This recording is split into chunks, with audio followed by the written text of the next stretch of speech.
Hello again. Back here with the Chevelle and the new engine.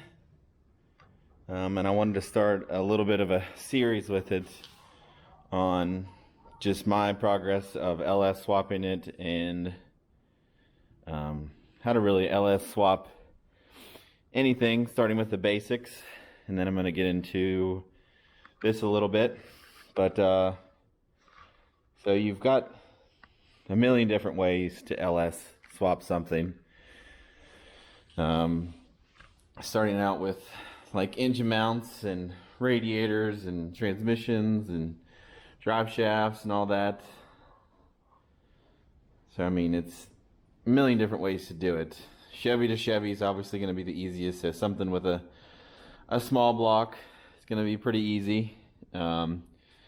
Usually can use the transmission, so this is an old small block.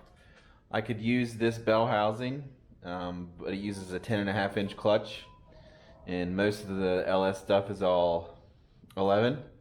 So I've got a new one on the way for that. But like, say you wanted to run a turbo 400, it bolts right up. You just miss one of these back bolt holes, which a lot of people do it. It's not really a big deal. You won't be able to pick that one up because the small block has them here, here, and here, and then these three. So yeah, I mean, just wanted to get a video going of the process of swapping this. These mounts are for just a regular small block Chevy circle track mounts, and then these are the same but for an LS. I think these are a little tweaked. If you can see, they're kind of not really straight. They've got a crazy angle on them. I don't think they're bent far enough. So I requested a return for those. And I've got a new brand coming. And I'm hoping those are a little bit better. I've also got a new oil pan coming because this one is crazy deep. This was out of a truck, so obviously going to be deep. But the new one is going to be about to there. And then I'll be making a decision on lifting the engine a little bit. They make spacers that go here in different heights, so anywhere from inch to quarter-inch, half-inch, 2-inch, all over the place. So yeah, I'll leave a little bit more information in the description, but just wanted to go through the basics of LS swapping something and how easy or hard. First steps on this are going to be removing all these accessories.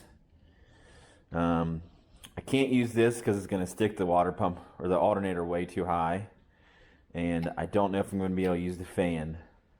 So right now I'm going to pull off this, show you how to get a power steering pulley off with a special tool, and then pull this bracket off. I think you can pull it all off as one piece, but I need to pull this apart anyways because I can't use this bracket. And then I'll probably leave the water pump for now because I'd like to keep this mechanical fan. I'm a fan of them. I like them.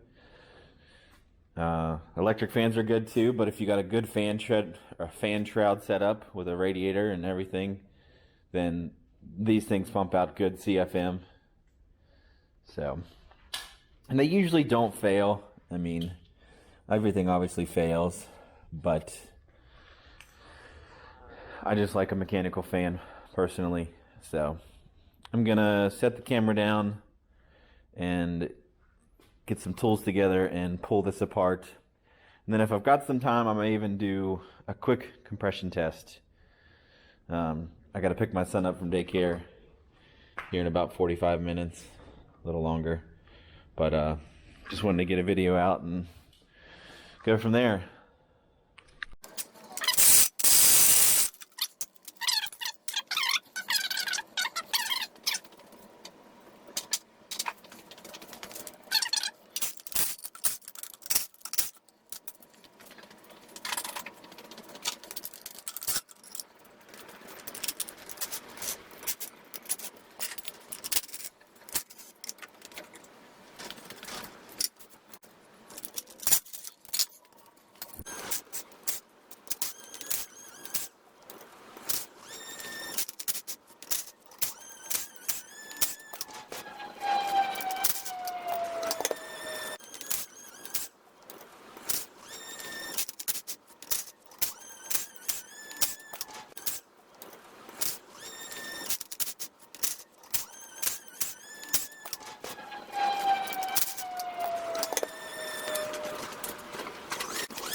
now I've got that popped off.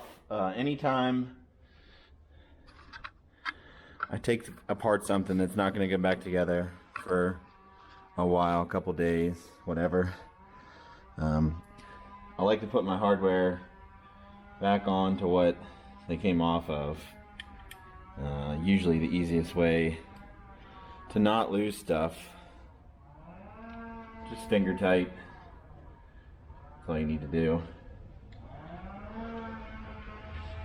So now that I got the windage tray off, I can look up the instructions on how to modify it. I didn't want to be cutting it with it on here, mess up the crank or anything.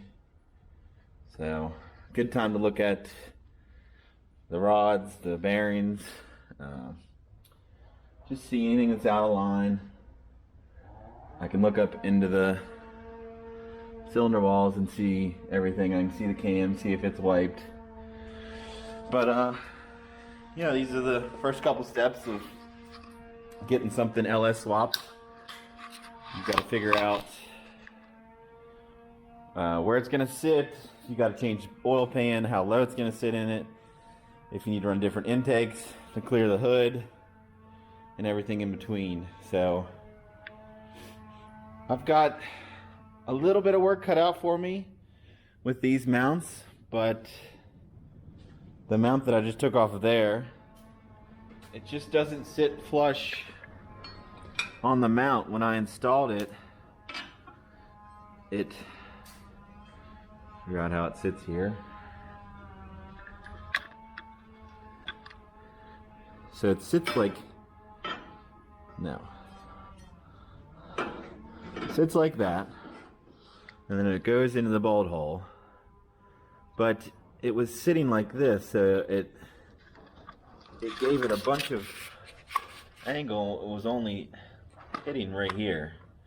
So I don't know if they didn't put enough bend in it, but I've got another set on the way, a little bit more expensive set, but if they work, then good enough. But if not, I've got a couple options. I'm not bending this with anything I have, so what I would do would be kind of cut it right there, get the bend out of it, and then re-weld it. I wouldn't cut it all the way, just cut it through a little bit, bend it, get it mocked up, and then weld it all the way back through and clean it off flush. So another issue that I might not run into once I get the mounts figured out and the engine in the right spot, these bosses hit on the inside of my cross member. So anytime you do an LS swap, do a lot of test fitting. Don't jump the gun on anything. I tend to do that. I'm pretty good at that. But just take your time. Do research. Research helps. Pretty much an LS has been put into everything nowadays. So they're not really cool anymore, but they're super reliable. You can beat the crap out of them. So that's going to be it for today. I got to get cleaned up and get going. But I'm going to try and get this video posted tonight, and then I've got parts showing up later this week. I don't know if the oil pan will be here. The mount should be here, so I should be able to get them in and tested, at least mocked up, and see if they're different than that one. I've got a set of headers. I may have to run them up and back, which would be really cool, because these mounts kind of interfere with factory manifolds. I don't know if it's going to interfere with the manifolds that I ordered. I just ordered a cheap eBay set, but we'll see. Anyways, thanks for following along, and hopefully I can help someone along the way. Definitely helping myself. So you guys have a good one.